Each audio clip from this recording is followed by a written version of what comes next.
The elevator security footage would later become Exhibit A in a case that would shake the foundation of Lone Star Tech Solutions. Frame 14 hours 32 minutes and 7 seconds shows Emma Rodriguez stepping into the elevator, her pressed blazer and determined expression betraying nothing of the storm brewing inside her. Frame 14 hours 32 minutes and 15 seconds captures the moment her 8-year-old son Mason materializes beside her, though the timestamp indicates he entered through a door that hadn't opened. The investigators would spend months trying to explain that impossible footage. They never could. But that was still 3 hours away from the moment Emma's carefully constructed world would collapse entirely, taking with it everything she thought she knew about her job, her son, and the price of ambition in a town where everyone's business was everyone else's secret. Emma had been rehearsing her reaction for weeks, practicing the gracious smile she would wear when Director Jackson called her into his office to offer her the senior marketing manager position. She'd even bought a new blazer, navy blue with subtle pinstripes, that made her feel powerful and professional. The kind of woman who deserved promotions, who had earned them through 2 years of 60-hour weeks and the careful choreography of single motherhood. The blazer felt like armor when she walked into Jackson's corner office that Tuesday morning. The walls were lined with awards and photographs of company retreats she'd helped organize but never attended, always needing to pick up Mason from his after-school program. Jackson gestured to the chair across from his mahogany desk, and Emma settled into it with the confidence of someone who had already mentally spent their raise on a better apartment in the newer part of Cedar Park. "We've decided to go with someone else." The words hit her like a physical blow. Jackson's expression remained carefully neutral as he explained their reasoning, his voice taking on the measured tone of someone delivering a prepared statement. The successful candidate had more availability for travel, more flexibility with evening commitments. The subtle implication hung between them like smoke, more freedom from the demands of a child. Emma's practiced smile felt frozen on her face as she nodded and thanked him for his time. She made appropriate sounds about understanding their decision, about looking forward to future opportunities. But beneath her professional composure, something dark and bitter was taking root. The walk back to her cubicle felt endless. Her coworkers' sympathetic glances burned against her skin, and she realized the decision had been made days ago. Probably weeks. Everyone knew except her. She'd been performing in a play where she was the only one who didn't know the ending. At her desk, Emma stared at the family photo tucked into the corner of her monitor. Mason's gap-toothed grin looked back at her from last year's school picture day, his auburn hair refusing to stay neat despite her best efforts with styling gel. He was the reason she'd moved to Cedar Park 3 years ago, drawn by the promise of good schools and safe neighborhoods. He was also, apparently, the reason she would stay trapped in middle management forever. Her phone buzzed with a text from her neighbor Mrs. Thompson. "Mason got off the bus fine. He's at my place doing homework." The kindness of it almost broke her. Mrs. Thompson had never asked for anything in return for watching Mason those crucial 30 minutes between bus drop-off and Emma's arrival home. Just another invisible support system that made her life possible and her career advancement apparently impossible. Emma spent the rest of the day mechanically completing her tasks, responding to emails with professional courtesy while her mind churned with darker thoughts. She'd played by every rule, exceeded every expectation, and still found herself penalized for the crime of being a mother. The unfairness of it aided her, growing larger with each passing hour. That evening, Mason sensed her mood and offered to share his dinosaur chicken nuggets. He sat beside her on their second-hand couch, his small hand patting her shoulder with the serious concentration of a child trying to comfort an adult. His gesture was so pure, so undeserved, that Emma felt tears threatening for the first time since morning. "It's not your fault, buddy," she wanted to tell him. "None of this is your fault." But she couldn't shake the feeling that somewhere in the universe's accounting, her love for him was being tallied as a professional liability. The first crack in Emma's understanding came 3 days later, during Mason's parent-teacher conference with Mrs. Williams. They sat in tiny plastic chairs designed for 8-year-olds, the classroom walls covered with colorful multiplication charts and motivational posters about reaching for the stars. Mrs. Williams was young, probably fresh out of college, with the enthusiastic demeanor of someone who still believed education could change the world. She spread Mason's work samples across the miniature table between them, her expression shifting from professional pleasantness to something more complex. "Mason is exceptionally bright," she began, which was exactly what Emma expected to hear. Mason had always been advanced for his age, reading chapter books before kindergarten, solving math problems that made her head spin. But there are some unusual elements in his recent work that I wanted to discuss. She pulled out a series of drawings from Mason's art folder. At first glance, they looked like typical second-grade artwork, stick figures and crayon houses under yellow sunshine. But Mrs. Williams pointed to specific details that made Emma's stomach tighten with unease. In one drawing, labeled My Family, Mason had drawn himself and Emma in front of a house. But there was a third figure, partially hidden behind a tree, watching them. The figure was rendered in dark pencil while everything else was in bright crayon. When I asked Mason about this person, he said it was someone who watches us sometimes. I thought it might be a neighbor or family friend, but he seemed uncomfortable discussing it. Another drawing showed their apartment building from an aerial view, with remarkable detail for a child's artwork. Every window was carefully drawn, with small figures visible inside each one. Emma could identify their neighbors, Mr. Davis in 2A, the college students in 1B, Mrs. Thompson in 3C. But there were also figures in apartments she knew were vacant. The most disturbing drawing was titled, Where Mommy Works. It showed a tall building with rows of windows and tiny stick figures sitting at desks. But one figure was different from the others, larger, darker, positioned not at a desk but standing behind the others, watching. Mrs. Williams's voice was gentle but concerned. Mason has never been to your office, has he? The level of architectural detail here is quite sophisticated for his age. Emma's mouth felt dry. Mason had never been to Lone Star Tech's offices.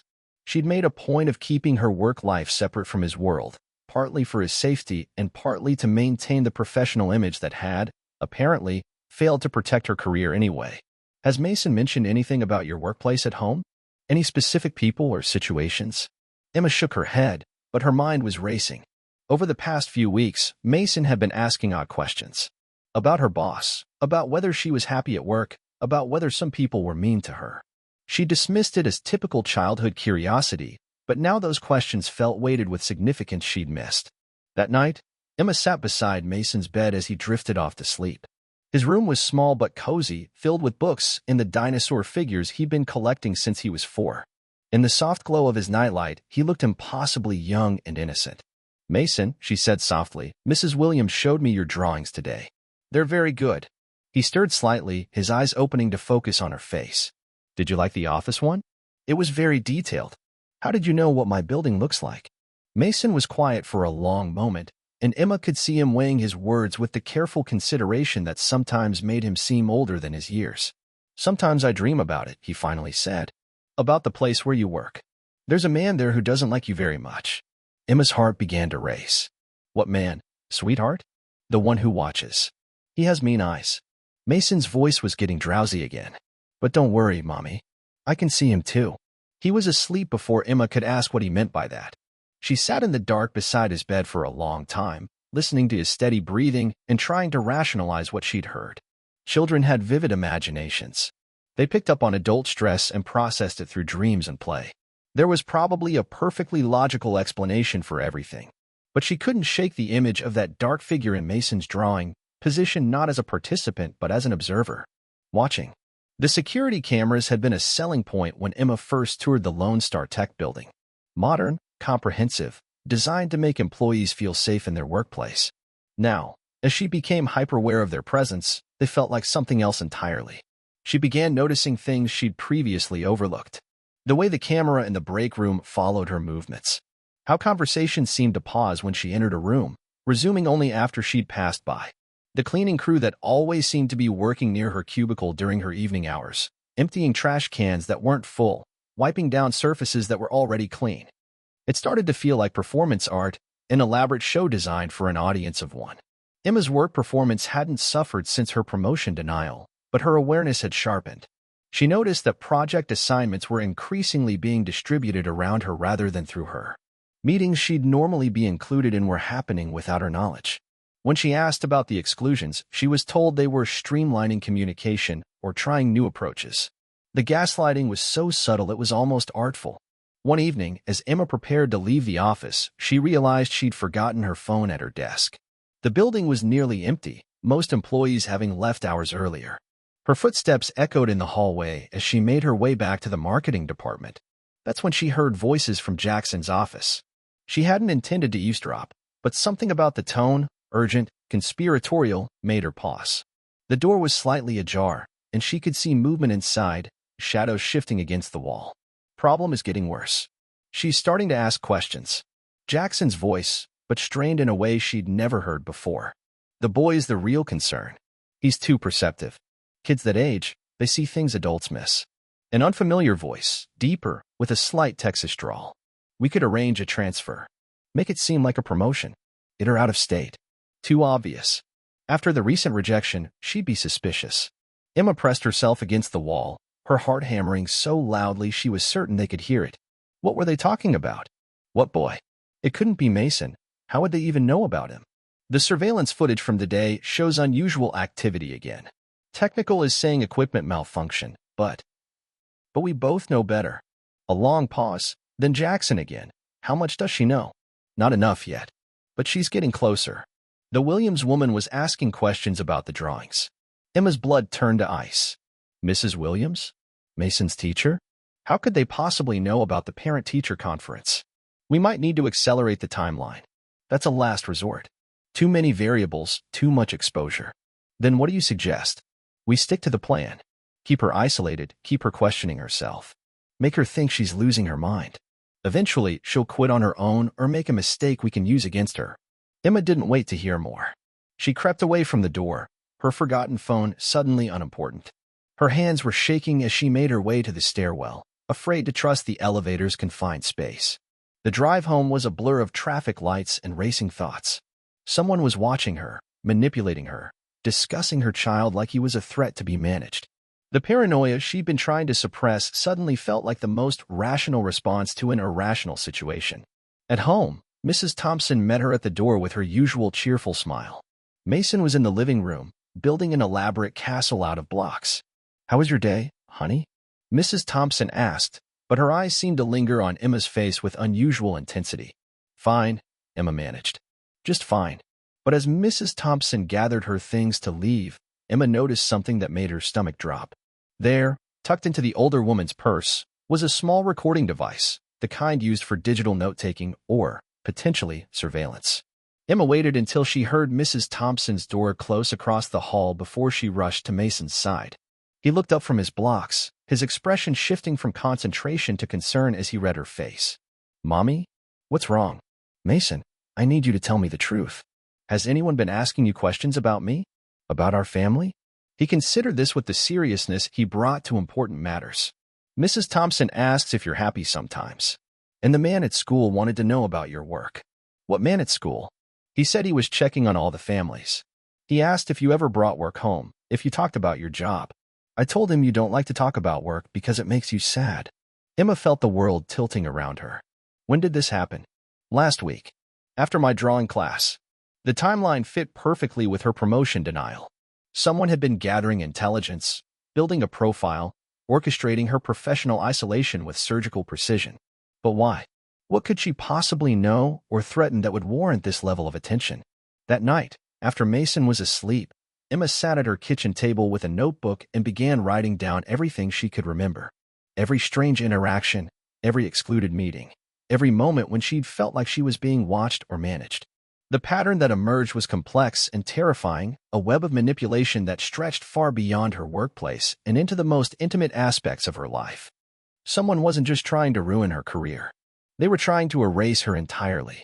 The breakthrough came from Mason's homework assignment. Mrs. Williams had asked the class to write about their families, and Mason had approached the task with his characteristic thoroughness. His essay, written in careful second-grade cursive, began innocently enough. "My mom works very hard. She is smart and kind. Sometimes she is sad because people at work are mean to her." But the second paragraph made Emma's blood run cold. "My mom doesn't know that I can see the bad man who watches our house. He stands across the street at night and takes pictures. I don't tell her because it would make her more scared.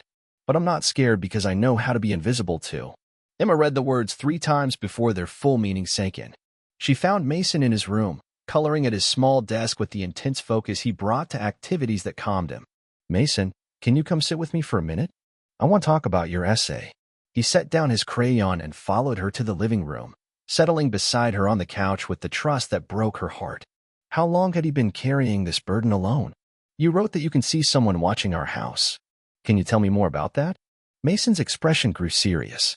"Are you sure you want to know? Sometimes grown-ups don't believe kids about the important stuff. I believe you. I promise. He took a deep breath, as if preparing to share a secret he'd been keeping for a very long time. There are people who watch us, Mommy. Not just here, but everywhere. At school, at HEB, even at church. They think they're invisible, but they're not. Not to me. How long has this been happening? Since we moved here. Maybe longer, but I didn't understand it before. Emma felt her carefully constructed reality crumbling around her.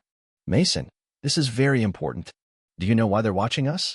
I think it's because of what you found out. What I found out? Sweetheart, I don't understand. Mason looked at her with an expression far too old for his 8-year-old face. At work. In the files. You saw something you weren't supposed to see, and now they're trying to make you forget or go away. Emma's mind raced. What files? She hadn't discovered anything unusual, hadn't stumbled across any corporate secrets or suspicious activities. Her job was routine, mundane marketing campaigns for software products, budget reports, vendor negotiations. Nothing that could possibly warrant this level of attention. Mason, I need you to think carefully. What makes you think I found something out? Because of the dreams. What dreams? The ones where I can see what you see. Where I'm in your memories, watching you work. There was a day, maybe a month ago, when you were looking at papers on your computer. Numbers that didn't match other numbers. You got confused and started asking questions. Emma tried to remember, but the past month was a blur of routine tasks and mounting stress. Then, gradually, a memory surfaced. She'd been working on the quarterly budget reconciliation, cross-referencing departmental expenses with the master spreadsheet Jackson had provided. There had been discrepancies, significant ones. Line items that didn't match, expenses attributed to projects that didn't exist, money flowing to vendors she'd never heard of. She'd mentioned the inconsistencies to Jackson, who'd explained them away as accounting errors, legacy entries from previous systems. She'd accepted his explanation because questioning your supervisor's explanations was not the path to promotion. But now, the money, she whispered. Mason nodded gravely. A lot of money. Going to places it shouldn't go. Emma felt pieces clicking into place with terrifying clarity. Her promotion denial hadn't been about her availability or flexibility. It had been about removing her from financial oversight, keeping her away from the budget reconciliation process where she might notice more discrepancies. But there was still something that didn't make sense. Mason, how could you possibly know about my work files? You've never been to my office, never seen my computer. That's the part that's hard to explain. Mason fidgeted with the couch pillow, his childish gestures at odds with the weight of their conversation. Sometimes I can see through your eyes. Like watching a movie, but from inside your head. I thought all kids could do that with their moms, but I guess it's just me. The rational part of Emma's mind rejected this explanation entirely. Children didn't have psychic connections to their parents. They didn't witness events through supernatural means. But the rational part of her mind had been systematically dismantled over the past few weeks, leaving her open to possibilities she would have dismissed before. Can you do it right now? See through my eyes? Mason shook his head. It only happens when you're really scared or confused. When your feelings are very strong. Which explained why his dreams had intensified as her workplace situation deteriorated. As her stress levels spiked, Mason had been unconsciously tapping into her experiences, witnessing her professional humiliation and growing paranoia from the inside. Mommy, there's something else. Mason's voice was very small. I think they know that I know. The Watchers. I think that's why they're getting more serious about making us go away. Before Emma could ask what he meant, her phone rang. The caller ID showed Jackson's number, which was unusual for a weekday evening. She hesitated, then answered. Emma, I'm sorry to call so late, but we have a situation. There's been a break-in at the office, and some files from your department are missing. We need you to come in tonight to help us determine what was taken. Can it wait until morning? I'm afraid not. The police are here now, and they need to interview everyone who had access to the financial records. It's probably nothing, but you know how these things go. Emma looked at Mason, who was watching her with wide, knowing eyes. I'll be there in an hour. Actually, there's one more thing. Would it be possible to bring Mason with you? I know it's unusual, but we have reason to believe this might be connected to some threats that have been made against employees' families. We'd feel better having him where we can keep an eye on him tonight. The request was so inappropriate, so obviously suspicious, that Emma almost laughed. Almost. I don't think that's a good idea. He's just a child. Of course, I understand your concern. But Emma, I really do think it would be safer. Just until we can sort this out. The threat was implicit but unmistakable. Mason wasn't safe at home, and Emma wasn't safe refusing to comply. "We'll be there in an hour," she said, and hung up. Mason was already putting on his shoes. "They're ready to finish this tonight, aren't they?" Emma nodded, unable to speak past the fear closing her throat. Whatever she'd stumbled across, whatever financial crime she'd inadvertently discovered, the people responsible had decided she was too dangerous to leave alone. And somehow, impossibly, they'd also decided that her 8-year-old son was a threat worth eliminating. The drive to Lone Star Tech felt like a funeral procession. Emma's hands gripped the steering wheel as she tried to formulate a plan, but every scenario ended badly. Running wasn't an option. They'd been watching her for weeks, probably had her credit cards monitored, her phone tracked. Fighting was impossible against opponents with resources and organization she couldn't match. "Mommy," Mason said quietly from the back seat, "when we get there, stay close to me. And if I tell you to run, don't ask questions. Just run." "Mason, promise me." Emma met his eyes in the rearview mirror and saw something there that made her heart break. Her little boy, her innocent child, was preparing to protect her from dangers she couldn't even comprehend. "I promise." The Lone Star Tech building looked different at night. The familiar glass and steel structure seemed to loom against the dark sky, its windows glowing like eyes watching their approach. Emma parked in the nearly empty lot, noting the unmarked vehicles scattered around the perimeter, too many for a simple break-in investigation. Mason took her hand as they walked toward the main entrance, his small fingers surprisingly steady against her trembling ones. The lobby security guard, someone she'd never seen before, nodded them through without checking identification. No sign-in sheet, no visitor badges. Another detail that confirmed this was theater, not procedure. The elevator ride to the 4th floor felt endless. Mason stood beside her, his expression calm in a way that seemed unnatural for a child walking into danger. When the doors opened, Emma saw Jackson waiting in the hallway, flanked by 2 men in dark suits who definitely weren't police officers. "Emma, thank you for coming so quickly. And Mason, good to finally meet you." Jackson's tone was friendly, but his eyes were cold in a way Emma had never noticed before. How long had he been acting a role, pretending to be the supportive supervisor while orchestrating her downfall?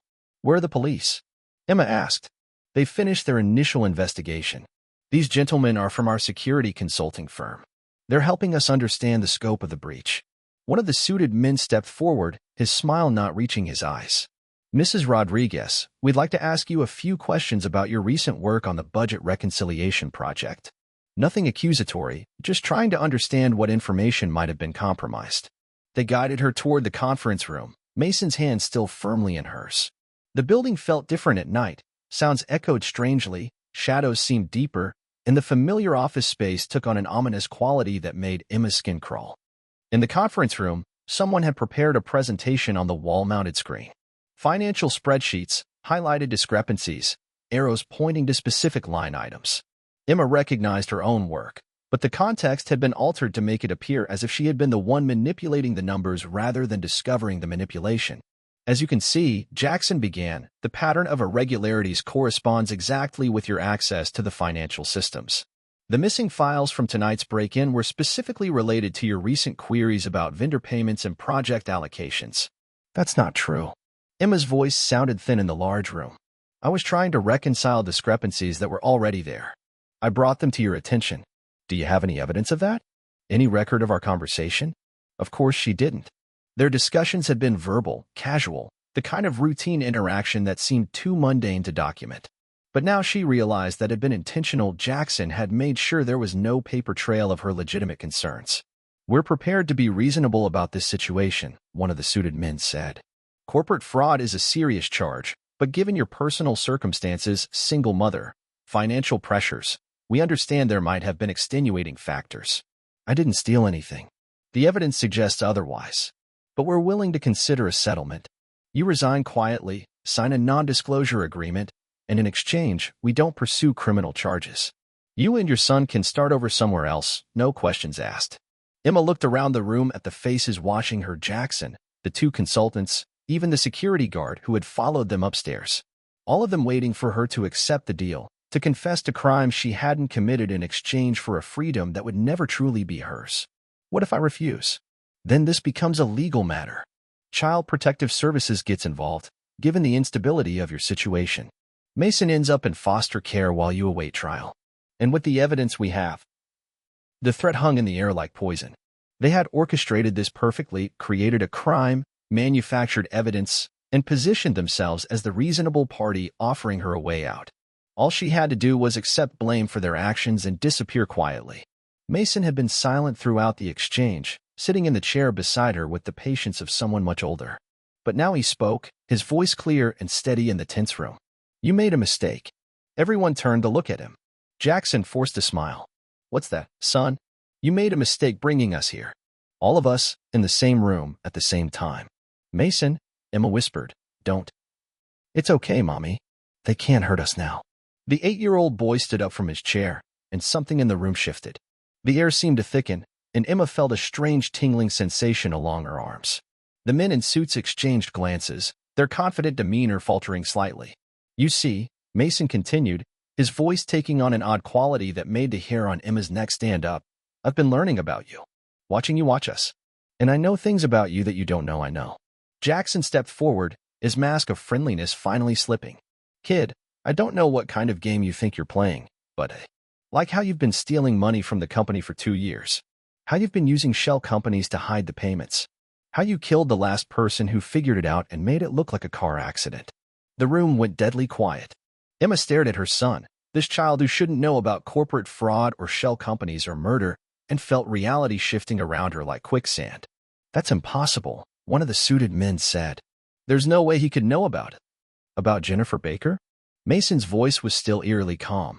"The accountant who died in that crash on Highway 183 18 months ago? The one who'd been asking questions about the same discrepancies my mom found?" Emma watched the blood drain from Jackson's face. She'd never heard of Jennifer Baker, but apparently the name meant something to the men in the room. "How?" Jackson whispered. Mason smiled, and for the first time that evening, he looked like the 8-year-old boy he was supposed to be. "Because I can see everything you've done. All of it. And I've been recording it." He pulled out a small device from his pocket, Emma's old phone, the one she'd thought was broken. "Every conversation, every meeting, every threat.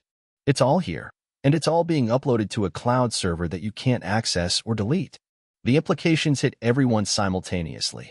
If Mason was telling the truth, if he'd somehow been documenting their activities, then the entire conspiracy was exposed. The evidence would be preserved regardless of what happened to Emma and Mason in this room. "You're bluffing," Jackson said, but his voice lacked conviction. "Am I?" Mason held up the phone, its screen showing a recording in progress. "Would you like me to play back the part where you discussed accelerating the timeline to get rid of my mom? Or maybe the conversation about making her think she was losing her mind?" Emma felt the pieces clicking into place with devastating clarity. Mason hadn't just been witnessing her experiences through some psychic connection.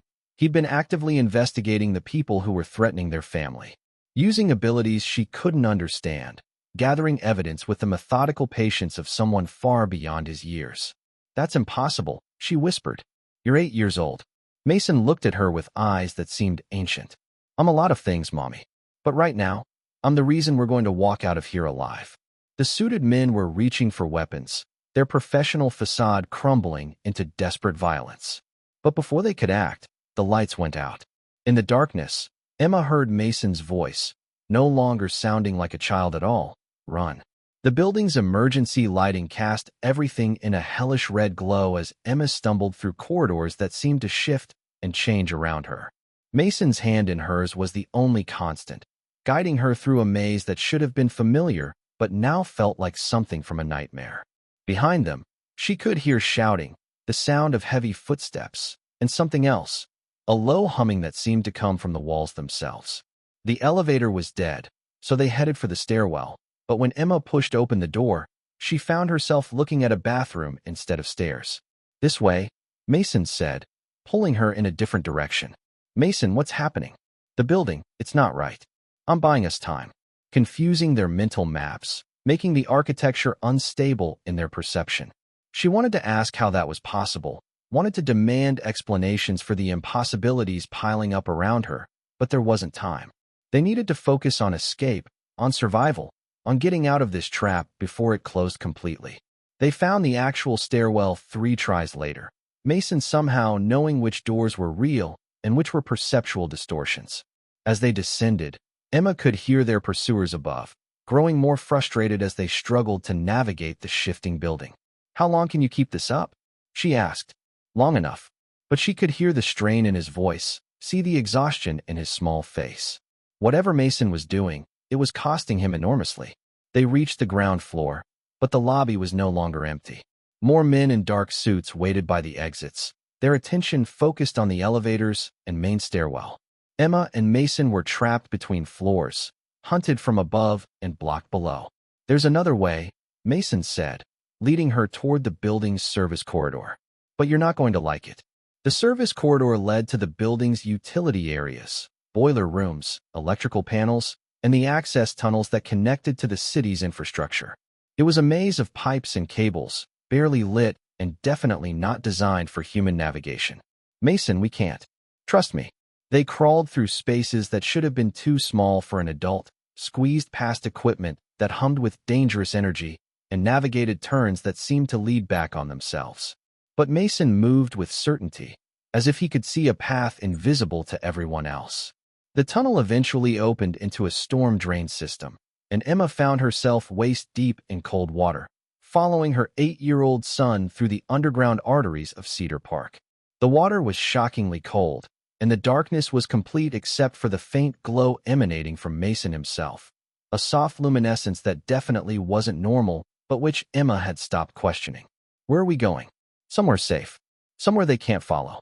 The drain system eventually deposited them in Brushy Creek, behind the Hill Country Galleria, where Emma bought Mason's school supplies. They emerged from the water like creatures from a fever dream, soaked and shivering, but alive. Mason's glow had faded, and he looked exhausted in a way that made Emma's heart ache. Whatever he'd done to get them out of the building had drained him completely. "We need to call the police," Emma said. "No." Mason's voice was firm despite his exhaustion. "Not yet. First, we need to make sure the evidence is secure. And we need to understand what we're really dealing with." "What do you mean?" "Jackson and his people. They're not the real problem. They're working for someone else, someone who's been watching us for a long time. Someone who knew about my abilities before I did." Emma felt cold that had nothing to do with their soaked clothes. "How could anyone know about abilities you didn't know you had?" "Because they're the ones who made sure I'd have them." The implications of that statement hit Emma like a physical blow. Someone had known about Mason's unusual capabilities before he was born, had perhaps even ensured he would develop them. The surveillance, the manipulation, the careful orchestration of their lives, it all pointed to a conspiracy far larger than corporate fraud. "We need to get somewhere safe and figure out what's really happening," Mason said. "But first, we need to make sure the evidence gets to the right people." He pulled out the phone again, its screen showing dozens of uploaded files.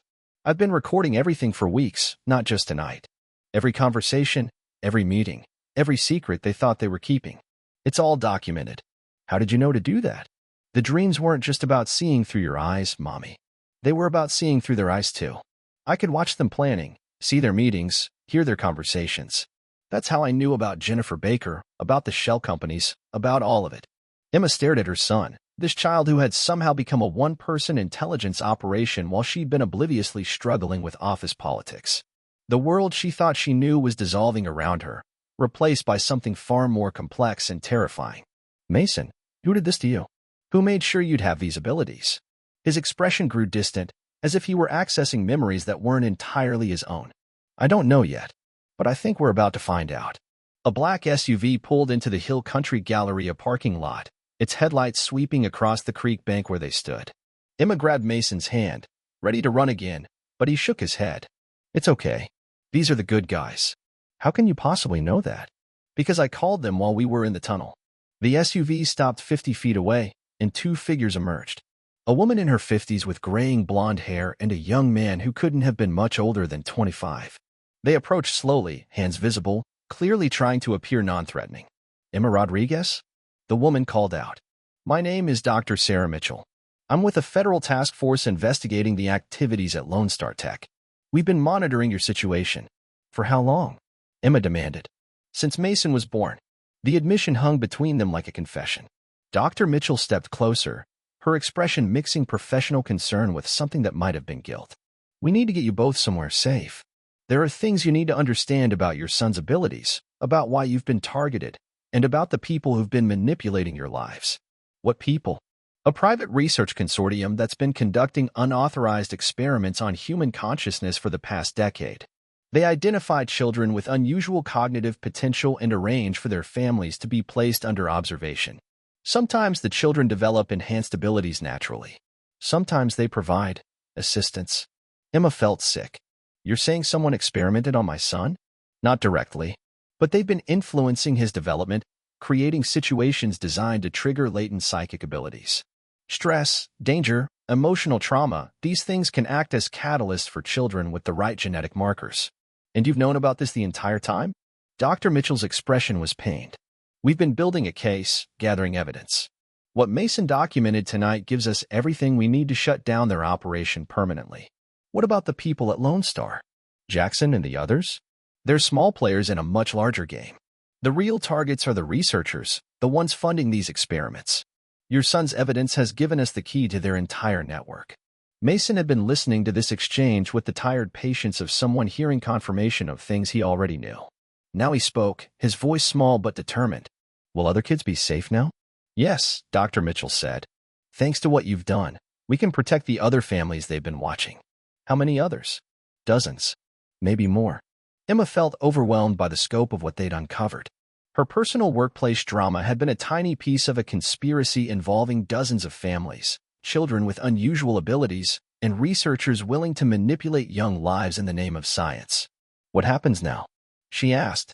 Now we get you both into protective custody while we round up the researchers and their collaborators.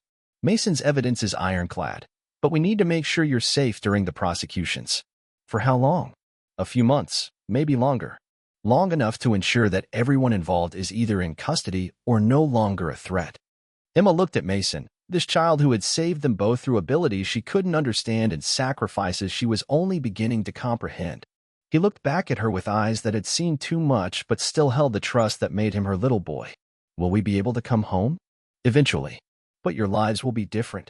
Mason's abilities make him unique. There will always be people interested in what he can do. I just want to be normal, Mason said quietly.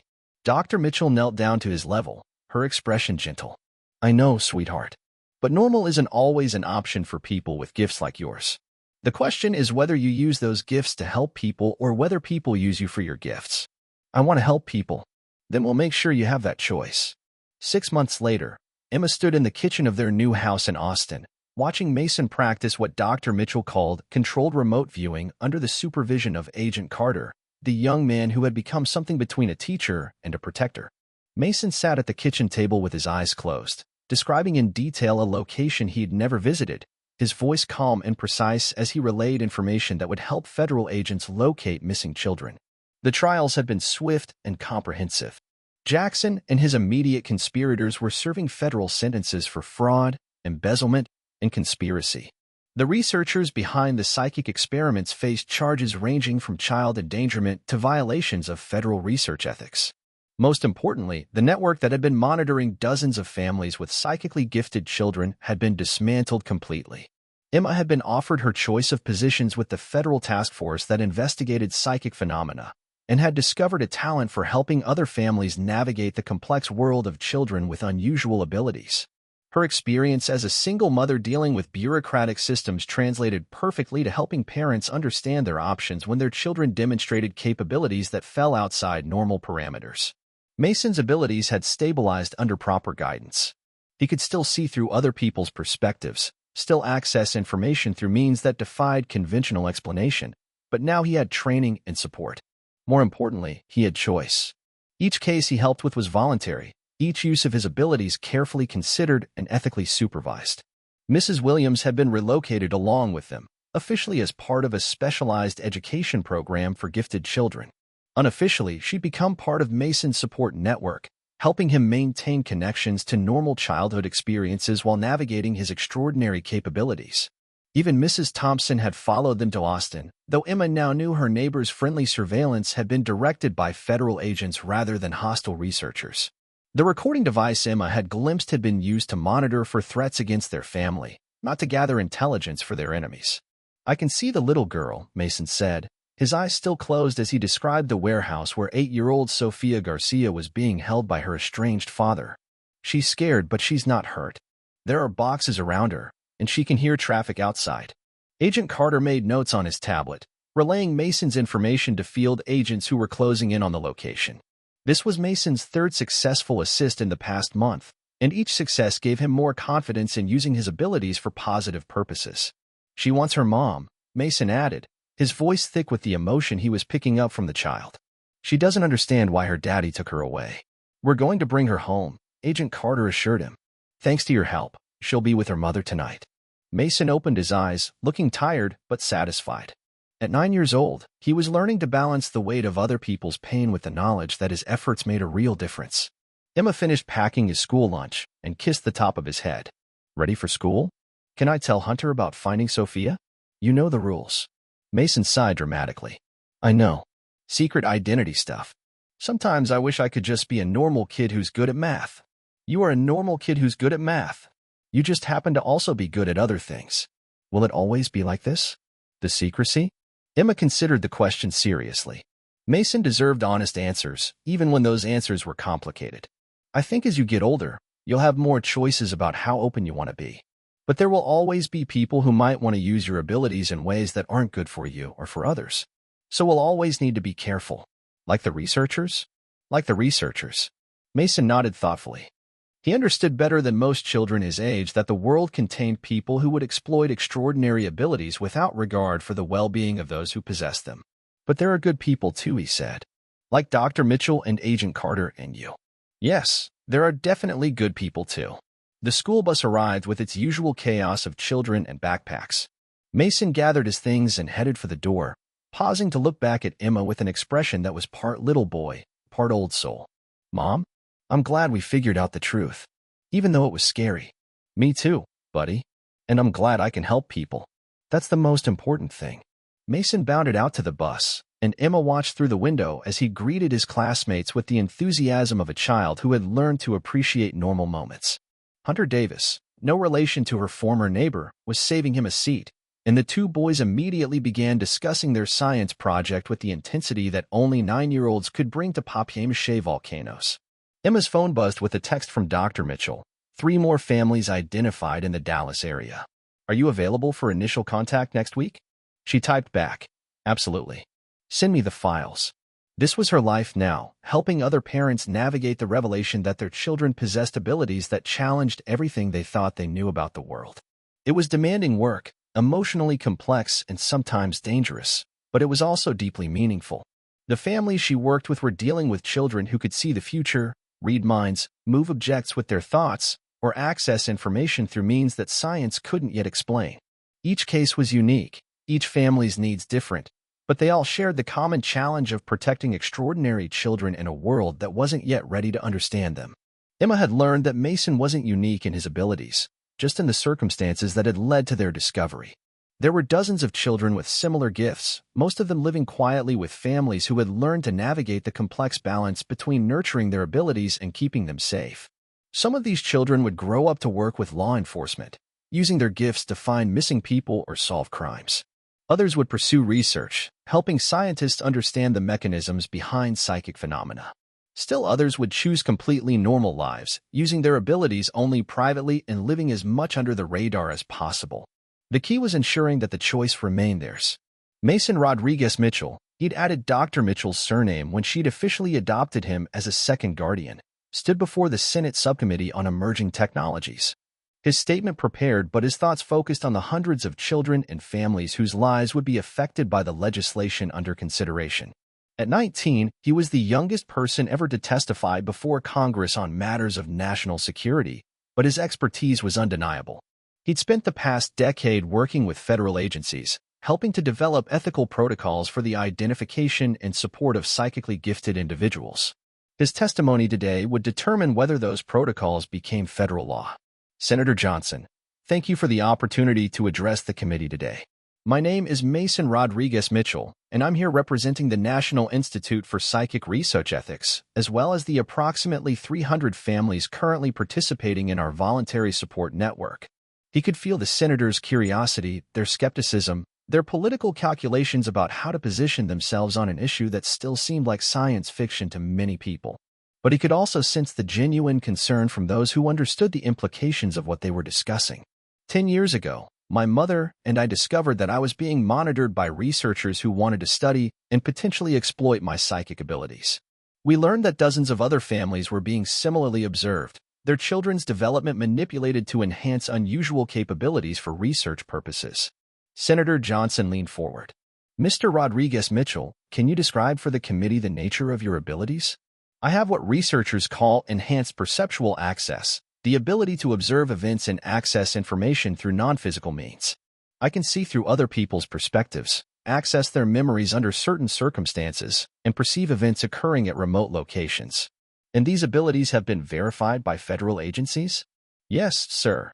I've assisted in the resolution of over 200 missing persons cases, provided intelligence that has prevented 17 terrorist attacks, and helped identify numerous instances of child abuse and trafficking.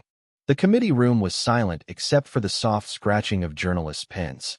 Mason could sense the weight of their attention, the mixture of fascination and fear that his abilities generated in people who encountered them for the first time. The legislation before you today would establish federal protections for individuals with psychic abilities, ensuring that any research involving such individuals is conducted with proper consent and oversight. It would also provide support services for families navigating the challenges of raising children with unusual capabilities. Senator Wilson, a different Wilson, Mason noted with private amusement, spoke up. Mr. Rodriguez Mitchell, critics of this legislation argue that psychic abilities haven't been scientifically proven to exist. How do you respond to that?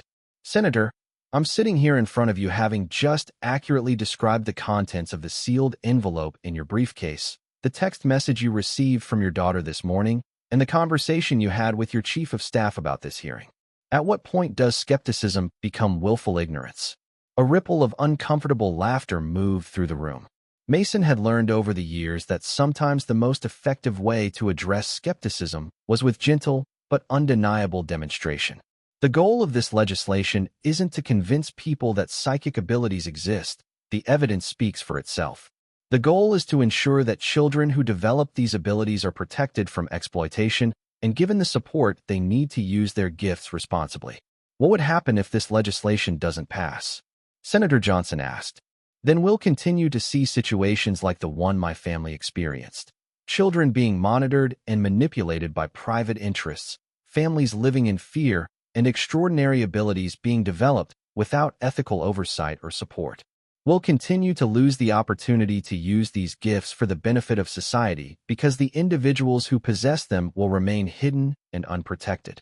Mason looked out at the gallery, where Emma sat with Dr. Mitchell and Agent Carter, now Director Carter, and dozens of other families from their support network.